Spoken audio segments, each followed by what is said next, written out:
Hello दोस्तों, स्वागत है आपका अपने चैनल में जिसमें हम बात करेंगे आज ओरिजिन ऑफ अर्थ के बारे में। इसको समझना बहुत ज़रूरी है। ये हमारे जीवन के बारे में बताता है।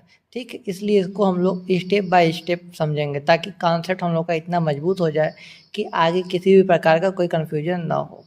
आज हम जिस पृथ्वी पर रहते हैं स्थिर जीवन से भरी संतुलित वह हमेशा ऐसी नहीं थी। कभी ये केवल धूल, गैस और आग का उग्र मिश्रण हुआ करती थी, जहाँ जीवन की कल्पना करना भी क्या है संभव नहीं हो सका। ठीक है, अगर आप किसी कंपटीशन की तैयारी करते हो, ठीक है, तो उसमें पृथ्वी की उत्पत्ति से क्वेश्चन बहुत आते हैं। ये बहुत ही एक इम्पॉर्टेंट टॉपिक है। इससे हमको ब्रह्मांड, सौरमंडल, वायुमंडल और जीवन की उत्पत्ति को समझने का मौका मिलता है। इसलिए यह जो विषय है इसको रटने के लिए नहीं बल्कि इसको समझने की जरूरत पड़ती है, क्योंकि यही समझ आगे के कई टॉपिक्स को क्या करती है, आसान बनाने में हेल्प करती है। ठीक, अब हम बात करते हैं पृथ्वी की उत्पत्ति के कितने भाग होते हैं। तो इसमें कई भाग, कई इवेंट्स आते हैं, जिसमें पहला है कॉस्मिक इवोल्यूशन। ठीक है, इसमें हैवी एलिमेंट्स की उत्पत्ति होती है। पृथ्वी की उत्पत्ति को समझने के लिए सबसे पहले यह समझना आवश्यक है कि ग्रहों के निर्माण के लिए जरूरी तत्व कहाँ से आए। ठीक, तो ये हम लोग का बिग बैंग के तुरंत बाद केवल हाइड्रोजन और हीलियम बने थे, जो हल्के तत्व हैं। लेकिन पृथ्वी जैसे ग्रह के निर्माण के लिए आयरन, सिलिकॉन, मैग्नीशियम और ऑक्सीजन जैसे तत्व बहुत आवश्यक होते हैं। ये तत्व तारों के भीतर न्यूक्लियर फ्यूजन की प्रक्रिया से बने और जब विशाल तारे अपने जीवन के अंत में सुपरनोवा विस्फोट के रूप में समाप्त हुए, तब ये तत्व अंतरिक्ष में फैल गए। यही प्रक्रिया कॉस्मिक रिसाइकलिंग कहलाती है, जिसने आगे चलकर ग्रहों के निर्माण की सामग्री उपलब्ध कराई। ठीक है, इसमें हम लोग को सुपरनोवा एक्सप्लोजन देखने को मिलता है। ठीक है, जिससे उसके बाद में फिर हैवी एलिमेंट्स का क्या हो गया, फॉर्मेशन हुआ था। ठीक, अब आगे पॉइंट नंबर 2 की बात करते हैं हम आप लोग, जिसमें सोलर नेबुला और कोलैप्स मैकेनिज्म की बात हो रही है। लगभग 4.6 अरब वर्ष पहले एक विशाल मॉलिक्यूलर क्लाउड का एक भाग गुरुत्वाकर्षण के कारण सिकुड़ने लगा। इस कोलैप्स के पीछे का कारण किसी के पास नहीं है। ठीक है, सुपरनोवा का शॉक वेव इसको लोग मानते हैं। जैसे ही यह क्लाउड सिकुड़ता है, एंगुलर मोमेंटम के संरक्षण के कारण इसकी घूर्णन गति बढ़ जाती है। ठीक है, तो इसमें घुमाव, इसका सर्कुलर मोशन है वो बढ़ जाता है। ठीक, और यह एक चपटी डिस्क का रूप ले लेती है। इस डिस्क के केंद्र में मास का सकेंद्र होकर सूर्य का निर्माण होता है, जबकि उसके चारों ओर प्रोटोप्लैनेटरी डिस्क बन जाती है, जो आगे चलकर ग्रहों का निर्माण करती है। ठीक, उसके बाद हम लोग पॉइंट 3 की बात करते हैं, एक्सक्रीशन प्रोसेस। नंबर 3, ग्रह निर्माण की प्रक्रिया। हमने जो अभी देखा था कुछ सेकंड पहले, प्रोटोप्लैनेटरी डिस्क, उसमें उपस्थित धूल और गैस के कण धीरे धीरे आपस में टकराने लगे और जुड़ने लगे। प्रारंभ में इलेक्ट्रोस्टैटिक फोर्स के कारण छोटे कण आपस में चिपकते हैं, फिर वे बड़े होकर पीबल्स और अंततः प्रोटोप्लैनेट्स बनाते हैं। यह एक दीर्घकालिक और जटिल प्रक्रिया है, मतलब इसमें बहुत समय लगता है, जिसमें टकराव और संलयन दोनों शामिल होते हैं। पृथ्वी का निर्माण भी इसी एक्सक्रीशन या फिर इसी प्रक्रिया के द्वारा किया हुआ है। ठीक है, इसी प्रक्रिया के द्वारा फॉर्मेशन हुआ है अपनी अर्थ का।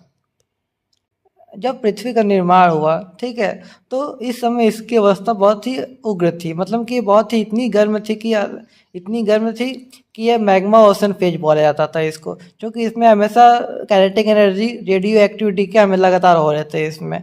ठीक, पृथ्वी की सतह अस्थिर थी और लगातार जो बाहर के पिंडों थे, हाँ, वो इससे आकर टकरा रहे थे, जिसमें जीवन बिल्कुल पूरी तरीके से कोई संभावना नहीं थी इस समय जीवन जीने की और फिर इसमें रहने की। धीरे धीरे बाद में फिर देखते हैं हम लोग पृथ्वी हम लोग की ठंडी होती है। ठीक, जब पृथ्वी मोल्टन अवस्था में थी, तब उसके अंदर के तत्व स्वतंत्र रूप से गति कर सकते थे। गुरुत्वाकर्षण के प्रभाव से भारी तत्व जैसे आयरन और निकल केंद्र की ओर चले गए, जबकि हल्के तत्व ऊपर की ओर आ गए। इस प्रकार डिफरेंशिएशन कहा जाता है इस प्रोसेस को। ठीक, इस प्रकार के क्या हो, जैसे इस प्रकार आयरन, जो भी भारी भारी एलिमेंट्स थे वो चले गए केंद्र में चले गए, जो भी हल्के एलिमेंट्स थे वो हम लोग के बाहरी लेयर पे आ गए। ठीक, इसके परिणाम स्वरूप पृथ्वी की लेयर बन गया, मतलब पृथ्वी के कोर, मेंटल और क्रस्ट का फॉर्मेशन हो गया। यह प्रक्रिया केवल संरचनात्मक नहीं बल्कि कार्यात्मक भी है। मतलब कि कोर के निर्माण से मैग्नेटिक फील्ड का उत्पन्न हुआ, जो कि आवश्यक सुरक्षा प्रदान करता है हमारी पृथ्वी को अलग अलग कारणों से। इसके बाद हम देखेंगे कि जैसे जैसे पृथ्वी हमारी ठंडी होती गई, ठीक है, तो साथ साथ ज्वालामुखी गतिविधियां शुरू हो गई, ठीक है, जिनसे बड़ी बड़ी मात्रा में गैसें बाहर निकलने लगी। इस प्रक्रिया को वॉल्केनिक इरोजन बोलते हैं। इन गैसों ने पृथ्वी के दूसरे वायुमंडल का निर्माण किया, जिसमें मुख्यतः water vapour, carbon dioxide, nitrogen, methane, ammonia आदि गैसें शामिल थी। प्रारंभिक जलवायु में फ्री ऑक्सीजन का पूर्ण अभाव था, ठीक है, लेकिन धीरे धीरे जैसे समय बदलता गया, हमारे एटमॉस्फेयर में ऑक्सीजन की मात्रा भी धीरे धीरे क्या हो गई, बढ़ती गई और बारिश का समय आरंभ हो गया था। अब जैसे जैसे हम लोग आगे बढ़ते गए समय के साथ, जैसे जैसे समय बदलता गया, पृथ्वी का तापमान भी कम होने लगा। वायुमंडल में उपस्थिति जल वाष्प संघनित होकर वर्षा के रूप में गिरने लगी। यह प्रक्रिया लाखों वर्षों तक जारी रही, जिससे महासागरों का निर्माण हुआ। इसके अतिरिक्त कुछ वैज्ञानिकों का मानना है कि कॉमेट्स और वाटर रिच एस्टेरॉयड ने भी पृथ्वी पर जल पहुंचाने में बहुत महत्वपूर्ण भूमिका निभाई थी। इन दोनों प्रक्रियाओं के संयुक्त प्रभाव से पृथ्वी पर स्थायी जल स्रोत बन गए।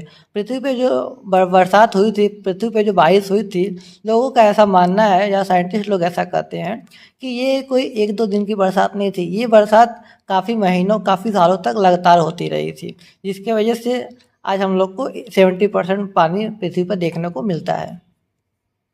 तो दोस्तों, इस प्रकार हमने देखा कि कैसे एक बिग बैंग थ्योरी से लेकर के पृथ्वी में महासागरों का निर्माण कैसे होता है। तो सबसे पहले बिग बैंग आता है, उसके बाद स्टार्स का फॉर्मेशन होता है, उसके बाद सुपरनोवा, फिर सोलर नेबुला, उसके बाद एक्सक्रीशन, अर्थ का फॉर्मेशन, फिर उसके बाद एटमॉस्फेयर का फॉर्मेशन होता है अर्थ पे, फिर उसके बाद जा करके हम लोग को क्या होता है, पृथ्वी पे बरसात की शुरुआत होती है। इस प्रकार हमने देखा कि कैसे ब्रह्मांड के विस्तार से लेकर तारों के निर्माण से लेकर के सौरमंडल का विकास हुआ, पृथ्वी का विकास हुआ। ये यात्रा किसी एक दिन की यात्रा नहीं, ये यात्रा बहुत ही लंबी यात्रा है। यह एक ऐसी प्रक्रिया थी जिसमें अराजकता से काम करना पड़ता है। इसमें किसी मानव का कोई हाथ नहीं था। ये प्रक्रिया सभी नेचर के द्वारा हुई थी। ये सभी रासायनिक प्रक्रियाएं हैं, ठीक है। किसी बाहरी स्रोत से इसका कोई मतलब है नहीं, किसी ने बाहर से कोई अटेम्प्ट नहीं किया था इसमें। यह वही बिंदु है जहाँ से पृथ्वी की कहानी और भी रोचक हो जाती है। इसके आगे का पार्ट हम लोग बाद में डिस्कस करेंगे, पार्ट 2 के नाम से।